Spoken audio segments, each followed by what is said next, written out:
ये उससे वजह तो फिर आपे भी नहीं खड़ी हुई।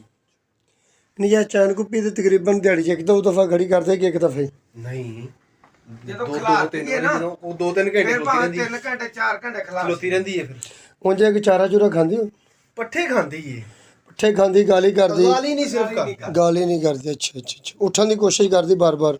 ਉਹ ਜ਼ੋਰ ਤੁਹਾਨੂੰ ਪਤਾ ਕਿ ਮਾੜੀ ਹੈ, ਜ਼ੋਰ ਲੰਦੀ ਹੈ ਮਾੜਾ सर जी टैंपरेचर लाना तेरा टैंपरेचर कितना है? Temperature अच्छा जो फारा होया तो गो यानी कब्ज कुब्ज का मसला बने कब ਨਹੀਂ ਕਦੀ ਵੀ ਨਹੀਂ ਫੂ ਦੱਸ ਨਾ ਫੂ ਹੋਈ ਆ ਖੂਹ ਤੋਂ ਬਾਅਦ ਹੈ ਫਾਰੇ ਤੋਂ ਬਾਅਦ ਕੁਛ ਨਹੀਂ, ਇਹਨੇ ਅਗਾਲੀ ਵੀ ਉਦਣ ਕੀਤੀ ਹੈ।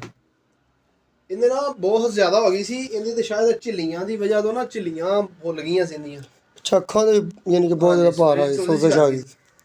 ਇਹ ਤੇ ਤੜਫਦੀ ਰਹੀ ਹੈ, ਪਤਾ ਨਹੀਂ ਕੀ ਚੀਜ਼ ਇਹਨੂੰ ਹੋਇਆ। ਤੇ ਫਿਰ ਉਹ ਡਾਕਟਰ ਨੇ ਸਰਫਰਾਜ਼ ਨੇ ਕਿਹਾ ਯਾਰ ਕਮਜ਼ੋਰ ਇਹਨੂੰ ਕੋਈ ਨਾ ਡ੍ਰਿਪਾਂ ਸ਼ਿਪਾਂ ਲਾ ਦਈਏ। ਉੱਥੋਂ ਫਿਰ ਡਾਕਟਰ ਦੱਸਦਾ ਰਿਹਾ ਹੈ, ਫਿਰ ਮੈਂ ਲਿਆ ਕੇ ਲਾਂਦਾ ਰਿਹਾ ਡ੍ਰਿਪਾਂ।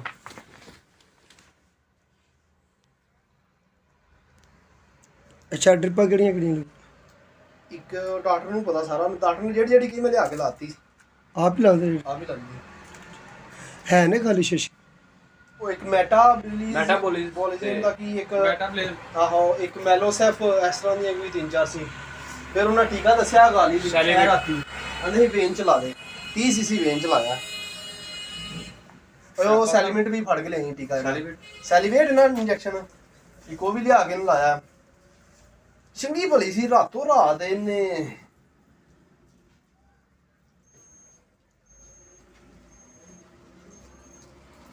ਇਹ 98 ਹਾਂਜੀ 98 ਹੈਗਾ ਸੀ ਪਹਿਲੇ ਵੀ। ਹਾਂਜੀ 20 ml ਰੋਜ਼ ਲੱਗ ਰਿਹਾ ਜਾ ਬਾਰ ਬੰਦ ਬੰਦ। ਠੀਕ ਹੋ ਸਿਰਫ ਇਹਨੂੰ ਉਠਾਣਾ ਪੈਂਦਾ ਹੈ, ਉਠਾ ਕੇ ਅਸੀਂ ਚੈਨ ਕੁਪੀ ਲਾ ਦੇਣੀ ਇਹਨੇ। ਫਿਰ ਅੱਛਾ ਹੁਣ ਇੱਕ ਵਾਰੀ ਖੜੀ ਕਰ ਦਿਓ ਹਾਂਜੀ ਤਾਂ ਕਿ ਮੈਂ ਇਹਦਾ ਮਿਹਦਾ ਚੈੱਕ ਕਰਾਂ ਸਾਰੀ ਫਿਰ ਸਾਰੀ ਉਹ ਸੋਚ ਤਾਂ ਦੱਸਿਆ ਸੀ ਸਰਫਰਾਜ਼ ਨੇ ਕਿ ਉਹ ਸੁਬਾ ਲਾਇਆ ਸੀ ਇਹਨੂੰ ਤੇ ਫਿਰ ਇਹਦੀ ਫੂ ਖਤਮ ਹੋਈ ਸੀ, ਨਹੀਂ ਤੇ ਆਖਰੀ ਸਾਹਾਂ ਤੇ ਹੀ ਬਿਲਕੁਲ ਹੀ। ਹੁਣ ਖੜੀ ਹੋ ਜਾਏਗੀ। ਹਾਂਜੀ ਖੜੀ ਤੇ 1 ਮਿੰਟ ਚ ਹੋਈ ਨਹੀਂ ਬਸ।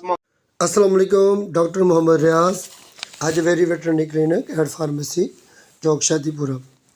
ये गए हैं आज से 10 दिन पहले इसको टेम्पनी का मसला बना था और फारे का मसला बना था और इतना शदीद फारे का मसला बना था कि ये कह रहे थे कि रात को 12 बजे ये एकदम गिरी, हमें गिरने की आवाज़ आई और ये बार बार अपना सर नीचे मार रही थी और इससे खड़ा भी नहीं हो रहा था। इतनी ज़्यादा ये तंग थी कि ये गाय का यही पता चल रहा था कि ये मर जाएगी। लेकिन इन्होंने अपने नज़दीकी एक डॉक्टर साहब को बुलाया, उन्होंने आकर सबसे पहले इसको ट्रू करंट कनूरा लगाकर इसकी हवा का अखराज किया, यानी कि इसकी टेम्पनी का ख़त्म किया और उसके बाद उसने ड्रिपें वगैरह लगाई।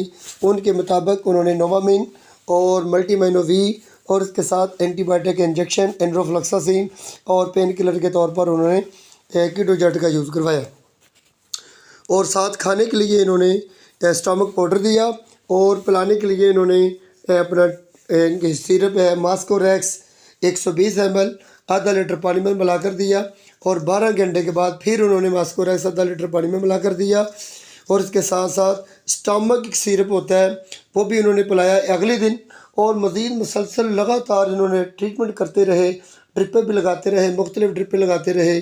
कभी तो मेटाबोलिज़म भी लगा रहे थे और कभी तो ये मल्टीमाइनो वी भी लगा रहे थे, कभी नोवामिन की ड्रिपें लगा रहे थे और इसके साथ साथ वो इंजेक्शन लगा रहे थे, सेलिवेट के इंजेक्शन दे रहे थे और इसके साथ साथ वो डोबासोल का इंजेक्शन भी लगा रहे थे। यानी कि अपनी मुकम्मल कोशिशें करने के बावजूद और इसके साथ साथ हैबागार्ड भी इन्होंने IV इसको 50-50 ml तक दिया और इसके साथ साथ इन्होंने मुकम्मल तौर पर अपना ट्रीटमेंट करने के बाद यानी कि ये गाय खड़े ना हो सकी, यानी कि इनका इलाज जो है बेसूर चला गया क्योंकि इसका सबसे मेन मसला जो था इन्फेक्शन ऑफ की र्यूमन का बचा, जो कि टेम्पनी के बाद र्यूमन अपना जो इन्फेक्शन ऑफ की र्यूमन होती है उसका मसला बन जाता है।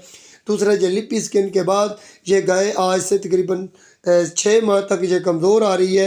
लिपी स्किन की वजह से ये गाय बीमार होगी और बीमारी से भाई कमज़ोर होगी और ये एडवांस प्रेगनेंट थी लिपी स्किन के दौर में। उसके बाद ये गाय यानी कि इन्होंने 12 अप्रैल बच्चा दे दिया पैदाइश के बाद, ये फिर भी ये कमज़ोर रही।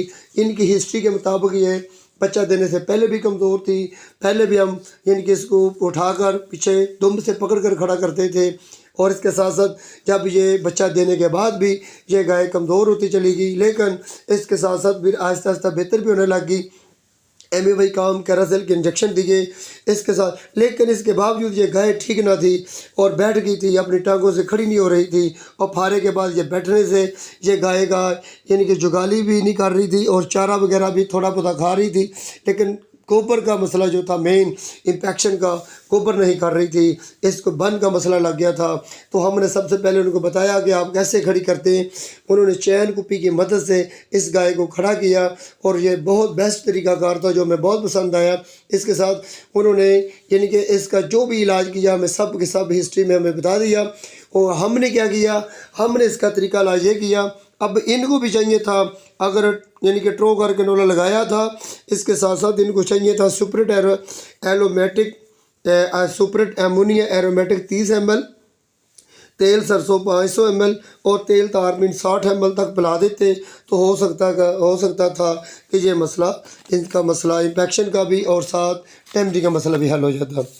अगर इसके साथ साथ जैसे कोई इन्फेक्शन ऑफ क्यूमर मसला था, इन्फेक्शन ऑफ क्यूमर के लिए हम गंबोज 30 ग्राम, मैग्नीशियम सल्फेट 250 ग्राम, पलो जंजर 30 ग्राम, सोडियम क्लोराइड 60 ग्राम, पानी हस्बे ज़रूरत इसमें देते हैं, जिससे जानवर का अक्सर में हमने देखा है कि जानवर का बंद खुल जाता है, इन्फेक्शन ऑफ क्यूमर का मसला हल हो जाता है।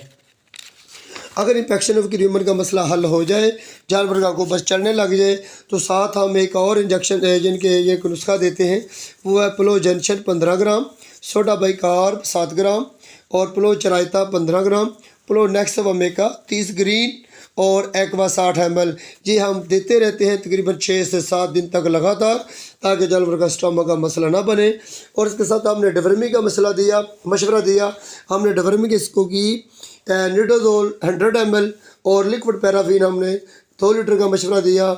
और ये सब देने के बाद ये गाय अब गोबर भी करने लग गई है और जुगाली भी करने लग गई है। और इसके साथ साथ जब ये खड़ी नहीं हो रही थी, ये खड़ी भी होने लग गई है। और जहाँ भी इन्होंने ट्रो कर कनोला लगाया हुआ था, हमने वो जगह का मुआयना किया, वो भी जगह इन्फेक्टेड ज़्यादा थी, वहाँ पे हमने इसको यानी कि एंटीसेप्टिक सोल्यूशन लगाने का मशवरा दिया।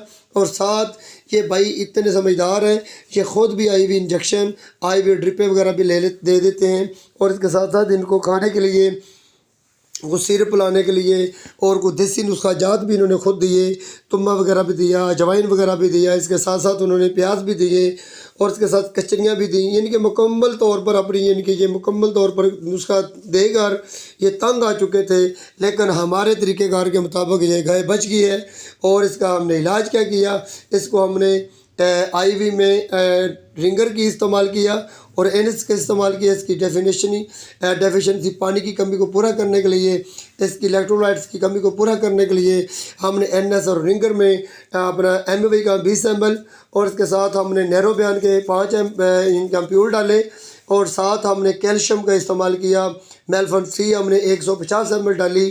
तो ये देखें ये गाय अब ठीक हो रही है। यही नुस्खा हमने 5 दिन तक इनकी जारी रखा। अब ये गाय ठीक हो गई है, चारा भी खाने लग गई है और जुगाली भी करने लग गई है।